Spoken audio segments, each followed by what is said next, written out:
Yes, फटाफट बता दो टॉपिक।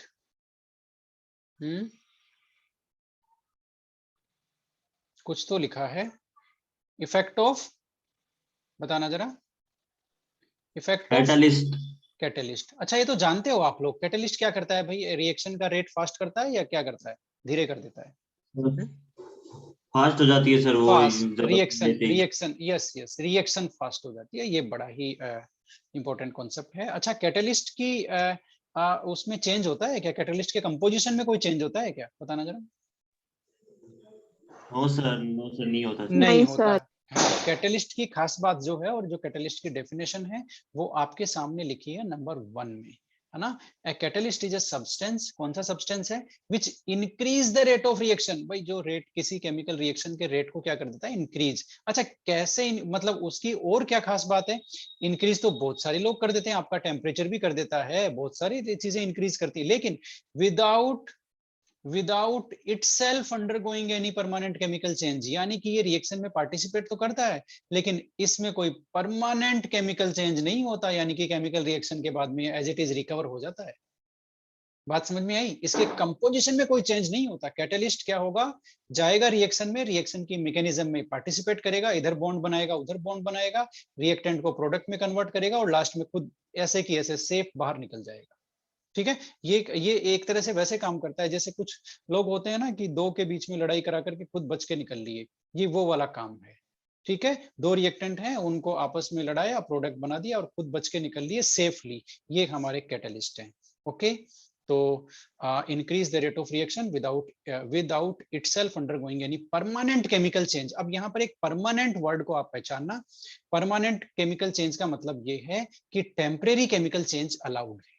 कैटलिस्ट में टेम्परेरी केमिकल चेंज होते हैं जो बाद में वापस रिकवर हो जाते हैं, इसलिए इन्होंने यहाँ पर वर्ड यूज किया है कि इनमें परमानेंट केमिकल चेंज नहीं होता। ठीक है, ये भाई पोटेशियम क्लोरेट के डिकम्पोजिशन का इक्वेशन आपके सामने है। ये बेसिकली एग्जांपल है कैटलिस्ट को बताने के लिए। यहाँ पर MnO2 मैंगनीज डाइऑक्साइड किसका काम कर रहा है? कैटलिस्ट का।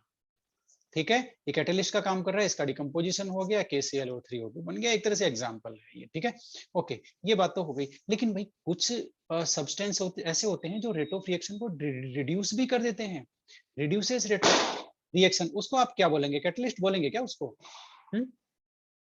कैटलिस्ट बोलेंगे क्या? नहीं, कैटलिस्ट हम उसी को बोलते हैं जिसने रेट ऑफ रिएक्शन को इंक्रीज किया है।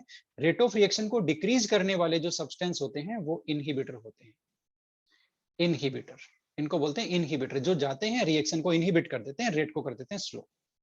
ठीक है, ओके, अब देखना जरा, ये बड़ा इंपॉर्टेंट है। एक्शन ऑफ कैटलिस्ट क्या है? Can be explain by intermediate complex theory. ये याद रखना भैया आप लोग, कौन सी थ्योरी? Intermediate complex theory. ठीक है, ओके।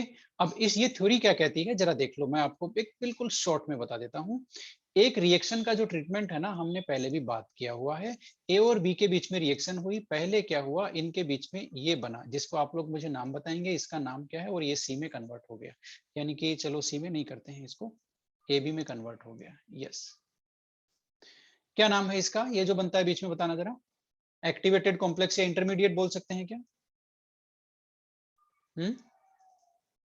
Yes sir. कोई दिक्कत तो नहीं है ना? Intermediate.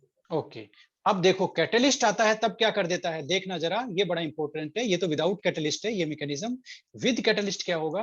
A plus B plus हमने रखा कैटलिस्ट C, ये क्या है हमारा? C4 catalyst. ठीक है, कैटलिस्ट रख दिया। अब कैटलिस्ट क्या करेगा? इन दोनों के साथ इन्वॉल्व होगा और एक नए टाइप का इंटरमीडिएट बनाएगा। ये लो, ये एक नए टाइप का इंटरमीडिएट बनाएगा जिसमें कैटलिस्ट खुद भी इन्वॉल्व होगा। और ये जो नए टाइप का इंटरमीडिएट है, इसकी एनर्जी जो ऊपर वाला जो इंटरमीडिएट है ए बी वाला, उससे कम है इसकी एनर्जी, ये इजीली अचीव हो जाता है।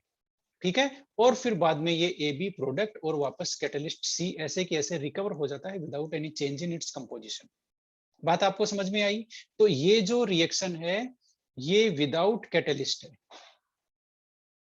Without catalyst. ठीक है, ये जो आपकी है ये क्या है? विद कैटलिस्ट है। तो अब मुझे बताना जरा, कैटलिस्ट ने किया क्या? क्या किया कैटलिस्ट ने, बताओ।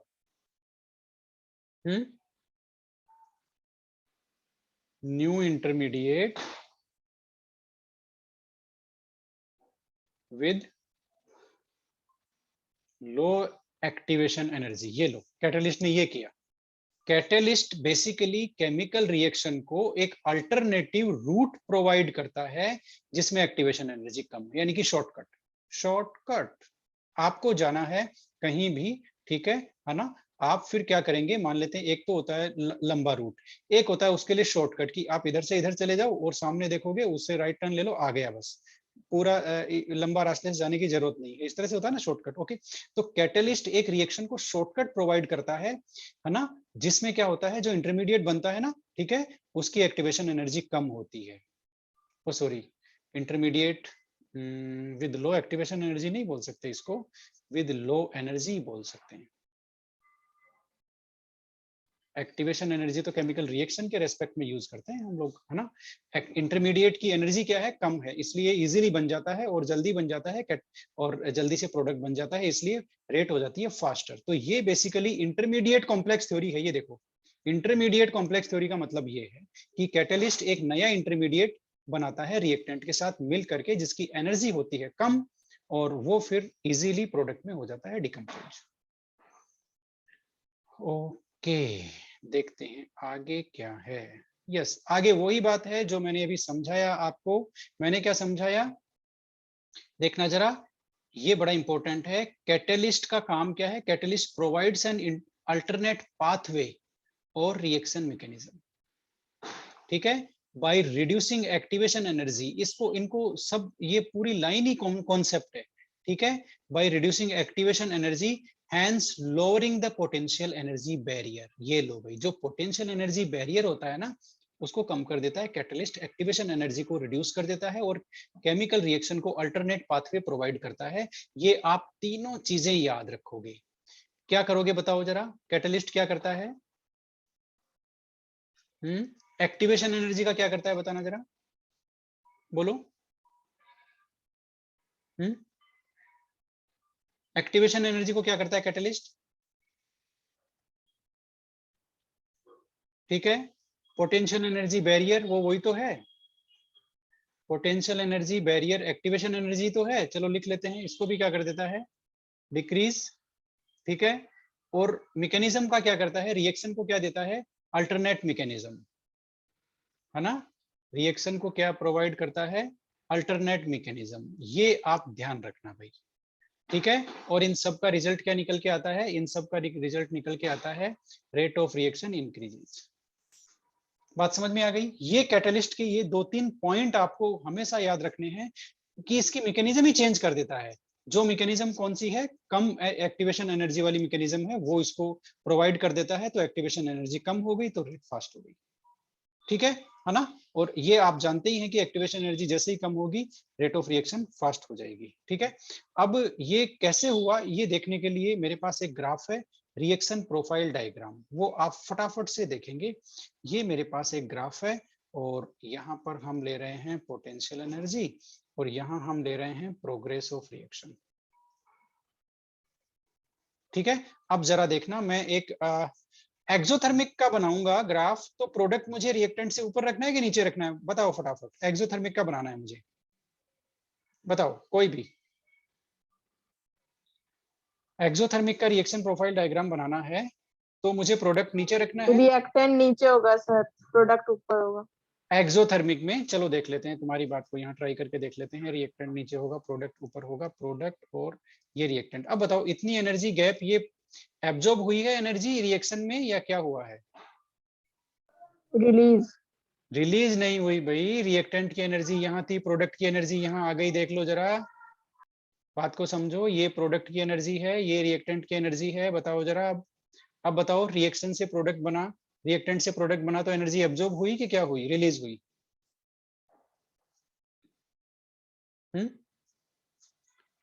ये तो एब्जॉर्ब हो गई ना एनर्जी।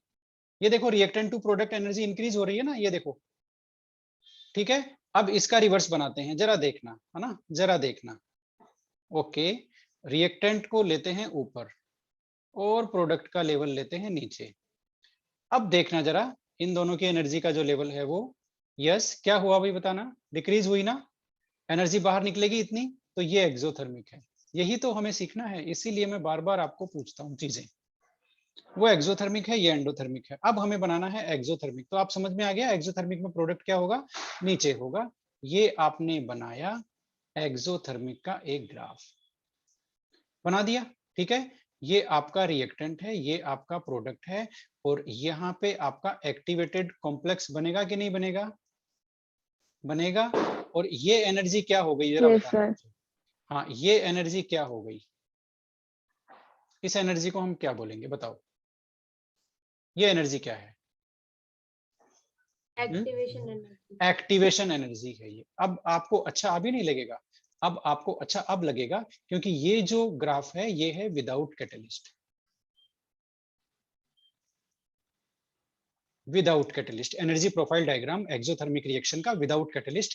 अब जरा कैटलिस्ट से समझ लेते हैं कि कैटलिस्ट आएगा तब क्या हुआ। इसके लिए हमारे पास कलर देखते हैं कौन सा है, ब्लू ले लेते हैं। चलो आप भी क्या याद करोगे, ठीक है। अब भाई हमने ले लिया कैटलिस्ट, तो हम वापस रिएक्टेंट, तो रिएक्टेंट का एनर्जी लेवल तो वही है ना, ओके। वापस रिएक्शन यहीं से स्टार्ट हुई, ये लो और ये लो, और जरा देखना क्या हुआ, ये लो, ये लो भाई। ये जो एनर्जी प्रोफाइल डायग्राम है क्या है, विद कैटलिस्ट, ठीक है, ये विद कैटलिस्ट है। अब जरा देखना विद कैटलिस्ट में एक्टिवेशन एनर्जी कम हुई कि ज्यादा हो गई, बताओ। एक्टिवेशन एनर्जी किस में कम है, कैटलिस्ट लिया तब या कैटलिस्ट नहीं लिया तब,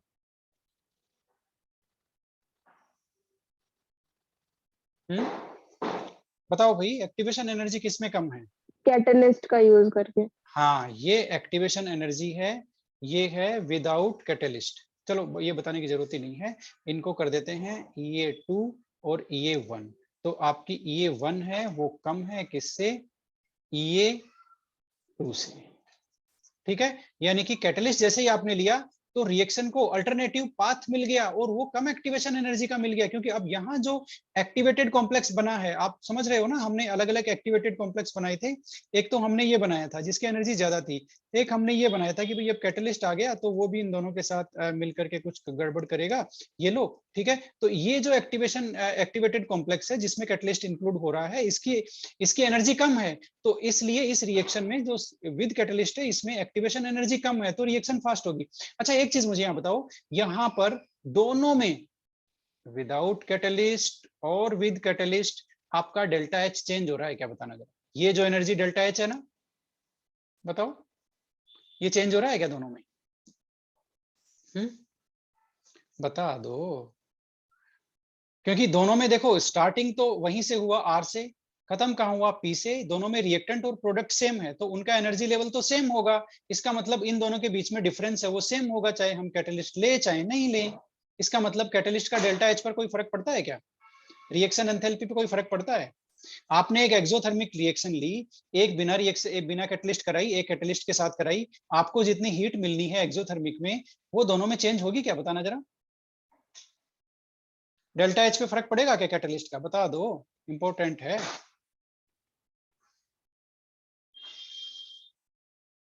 किसी को समझ में नहीं आया, डेल्टा एच पर कैटलिस्ट का फर्क पड़ रहा है क्या, एनर्जी जो रिलीज हो रही है वो कैटलिस्ट और विदाउट कैट, हाँ नहीं हो रहा। तो ध्यान रखना डेल्टा एच और आपका डेल्टा जी पर कैटलिस्ट का कोई फर्क नहीं पड़ता, कैटलिस्ट लो चाहे मत लो इनकी वैल्यू वही रहती है। ये इंपॉर्टेंट कॉन्सेप्ट है, ये इंपॉर्टेंट कॉन्सेप्ट है। अब आप मुझे एक बात और बताएंगे, एक बात तो आपको बतानी ही पड़ेगी। एनर्जी प्रोफाइल डायग्राम आपके सामने है, जरा मुझे ये बताओ कि कैटलिस्ट ने फॉरवर्ड रिएक्शन को कैटलाइज किया या बैकवर्ड को भी कैटलाइज किया, बताओ, या दोनों को कर दिया, बताओ। फॉरवर्ड रिएक्शन को कैटलाइज किया या बैकवर्ड को, या दोनों को,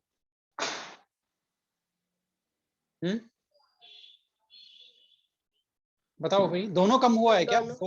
हाँ देख ला जरा, हमने यहाँ पर जो एग्जांपल लिया है ना अभी एक्टिवेशन एनर्जी का, E1 E2, ठीक है, ये क्या है फॉरवर्ड रिएक्शन के लिए है ना। तो अब आप देखोगे बैकवर्ड रिएक्शन का भी तो एक्टिवेशन एनर्जी कम हो रहा है, क्योंकि एक्टिवेटेड कॉम्प्लेक्स तो फॉरवर्ड और बैकवर्ड के लिए सेम है, उसकी एनर्जी जब कम हो गई है ना, इसका मतलब फॉरवर्ड रिएक्शन के लिए भी एक्टिवेशन एनर्जी कम हो रही है और बैकवर्ड प्रोसेस के लिए भी एक्टिवेशन एनर्जी कम हो रही है। इसका मतलब एक कैटलिस्ट फॉरवर्ड रिएक्शन और बैकवर्ड रिएक्शन दोनों को साइमल्टेनियसली कैटलाइज करता है, दोनों को साइमल्टेनियसली कैटलाइज करता है। इसका मतलब समझ लो जरा, है ना। रिएक्शन प्रोफाइल डायग्राम हम यहाँ यदि ये बनाते हैं, ठीक है, तो ये थोड़ा छोटा हो गया, इतना ले लेते हैं, ओके। ये आप देखेंगे तो ये एक्टिवेशन एनर्जी होगी फॉरवर्ड की, ठीक है। यहां से आप ये मैच करेंगे, ये एक्टिवेशन एनर्जी होगी बैकवर्ड की, ठीक है, ओके। अब आपने लिया मान लेते हैं कैटलिस्ट, तो ये इतना ही हो गया। तो अब आप इसमें देखो, ये फॉरवर्ड की भी कम हो गई और ये आप देखोगे तो बैकवर्ड की भी कम हो गई। अब बताओ आपको समझ में आया नहीं आया? मेरा कहने का मतलब ये है कि एक जो कैटलिस्ट है वो फॉरवर्ड प्रोसेस और बैकवर्ड प्रोसेस दोनों को साइमल्टेनियसली कैटलाइज करता है, ठीक है, किसी एक को नहीं करता, दोनों को साइमल्टेनियसली कैटलाइज करता है एक कैटलिस्ट। उसका फर्क दोनों पे पड़ता है, ठीक है। अब इतनी बातें हो गई, क्लास को करना है खत्म। उससे पहले कुछ इंपॉर्टेंट कैरेक्टरिस्टिक हैं कैटलिस्ट के, वो आप पढ़ लो जरा, आपके सामने है। नंबर 1 फटाफट पढ़ो नंबर 1 को। स्मॉल अमाउंट ऑफ कैटलिस्ट, ये तो आपको पता ही है, स्मॉल अमाउंट थोड़ा सा डाल दो वही काफी है ना। ये आपके क्या बोलते हैं, थोड़ा सा दही डाल दो दूध में वही काफी है उसको, चाहे वो 10 आपका दूध चाहे 10 लीटर हो चाहे 1 लीटर, बात सही है ना। तो small amount of catalyst can catalyse a large amount, इसमें तो कोई दिक्कत नहीं है, ठीक है, ओके। ये बड़ा इंपॉर्टेंट है। नंबर 2, ये बहुत बार आ चुका है कि डेल्टा जी और डेल्टा एच की वैल्यू को चेंज नहीं कर सकता, कि चेंज नहीं कर सकता catalyst, catalyst does not change. ये बहुत इंपॉर्टेंट है, ये इंपॉर्टेंट है, बहुत बार पूछता है कि डेल्टा एच पे और डेल्टा जी की वैल्यू पे क्या फर्क पड़ेगा। भाई कोई फर्क नहीं पड़ेगा, कैटलिस्ट डालो चाहे मत डालो, ठीक है, ओके। 3 नंबर तो पूछो ही मत, इतना ज्यादा इंपॉर्टेंट है। A catalyst can not initiate A reaction.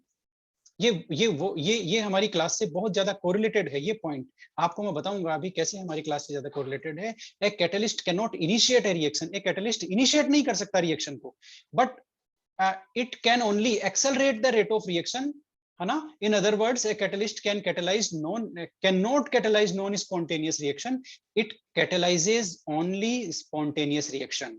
बात समझ में आ गई? याद रखना, कैटलिस्ट केवल स्पॉन्टेनियस रिएक्शन को कैटलाइज कर सकता है, कैटलिस्ट रिएक्शन को इनिशिएट नहीं कर सकता, रिएक्शन को इनिशिएट नहीं कर सकता। हमें रिएक्शन को इनिशिएट करना होगा, बाद में कैटलिस्ट अपना काम करेगा। यदि रिएक्शन इनिशिएटेड नहीं है तो कैटलिस्ट भी चुपचाप बैठा रहेगा। ये वैसे ही है जैसे अभी क्लास में हो रहा है, मैं आपके लिए कैटलिस्ट हूं, मैं आपके लिए कैटलिस्ट हूं, लेकिन जो खुद से इनिशिएट होकर के क्लास में नहीं आए, मैं उनका नॉलेज नहीं एनहेंस करता, आई कैन नॉट दैट। बात समझ में आई कि नहीं आई? तो मैं उनके घर जाकर के उनकी क्लास को इनिशिएट नहीं कर सकता। I can not initiate the study on your behalf, I can not, even nobody can not. जो आपके बिहाफ पे आप लोगों को इनिशिएट करना है ना, when you will start to initiate, आप इनिशिएट करना स्टार्ट करोगे, पढ़ना स्टार्ट करोगे, तो आपके जो रिश्तेदार हैं, जानने पहचानने वाले हैं, घर वाले हैं, भाई बहन हैं, वो ऑटोमेटिकली आपको कोऑपरेट करेंगे, आपके टीचर्स वो ऑटोमेटिकली आपको कोऑपरेट करेंगे, but you have to initiate. बात समझ में आई? You have to initiate. तो ऐसे ही कैटलिस्ट का काम है, कैटलिस्ट बेचारा इनिशिएट नहीं कर सकता, ठीक है। एक ये कहता है कि हाँ इनिशिएट हो जाए, उसके बाद तो मैं रेट एनहांस कर दूंगा, लेकिन आई कैन नॉट इनिशिएट, ये इसका काम नहीं है।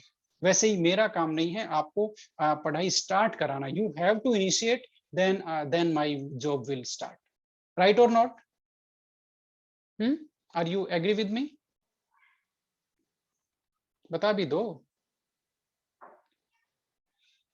सारे के सारे डिसएग्री हैं शायद, वो आता है ना ऑप्शन कई बार गूगल फॉर्म में, स्ट्रांगली डिसएग्री, एग्री, है ना, वो वाला। तो स्ट्रांगली डिसएग्री हो आप लोग, यस, ओके, कोई बात नहीं। It is also found that a catalyst, ये लो वो तो वही आ गया जो भी मैंने बताया था आपको। ये देख रहा, जरा पढ़ना, कर्सर कहाँ पर है। It catalyses the forward as well as backward reaction, दोनों को कैटलाइजेस करता है to the same extent, so that the equilibrium state remains same but it reached earlier। सुन लो, समझ लो, कैटलिस्ट दोनों प्रोसेसेस को सेम एक्सटेंट से कैटलाइज करता है, इसलिए कैटलिस्ट इक्विलिब्रियम की पोजीशन चेंज नहीं कर सकता। Very very important concept, catalyst does not change the equilibrium constant और पोजीशन ऑफ इक्विलिब्रियम। मान लेते हैं एक रिएक्शन में 60% कंप्लीशन होने के बाद इक्विलिब्रियम आ जाता है, तो आप कैटलिस्ट लो और चाहे मत लो, इक्विलिब्रियम तो 60% कंप्लीट होने के बाद ही आएगा। A catalyst can not change the position of equilibrium. लेकिन कैटलिस्ट का काम क्या है वो देख लो। मान लेते हैं 60% इक्विलिब्रियम आया 10 मिनट में, ठीक है, ये आया विदाउट कैटलिस्ट। कैटलिस्ट लोगे तो हो सकता है वो जो 60% में इक्विलिब्रियम आता है ना, वो 6 मिनट में ही आ जाए।